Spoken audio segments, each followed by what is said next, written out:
ချစ်ဆုံးလေးဟာကျွန်တော်ဟိုရွာတရွာလုံးကအချစ်ဆုံးလေးဟာကျွန်တော်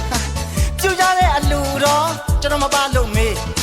ဒိုးဘတ်တန်တညံညံနှစ်ပန်းတီမွေးကိုနှစ်စင်အလူဝဲမှာဒိုးဘတ်တီးတာကျွန်တော်ပေါ့ဗျာဟေးအိုးနှစ်စင်အလူတော်ဝဲမှာအိုးတီတီးတာကျွန်တော်ပေါ့ဗျာကျွန်တော်မပါရင်ပွဲမစည်းဝါတို့တိတ်လက်ကျိတ်ထိုးကြကောင်းပါလိတော်တော်ခဲကြနော်ဒါပေါ့